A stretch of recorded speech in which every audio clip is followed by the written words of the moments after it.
আম পাড়া হলো। ওই ব্যাগের মধ্যেও অনেক আছে, দেখে নাও। এখনও আম পাড়া হচ্ছে, এই সব পাড়া হচ্ছে আর কি। আম পাড়তে কিন্তু খুব মজা লাগে, খাওয়ার থেকে আম পাড়াটাই বেশি মজা।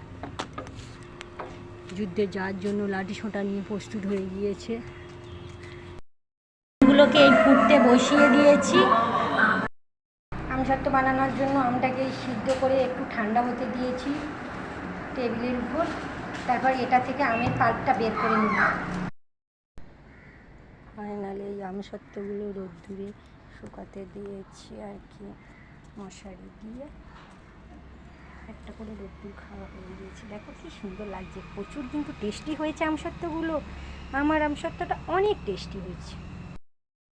আগের ভিডিওটায় শেয়ার করেছিলাম আমসত্ত্বগুলো বানাচ্ছি, আর এই ভিডিওটায় আমসত্ত্বগুলো রোদ্দুরে দিয়েছি। অনেক সুন্দর দেখতে হয়েছে, খেতে টেস্টটাও দারুণ এসছে। এক থালা আমসত্ত্ব, গাছের পাকা পাকা আম দিয়ে কি সুন্দর করে আমসত্ত্ব বানিয়েছি। ওয়াও।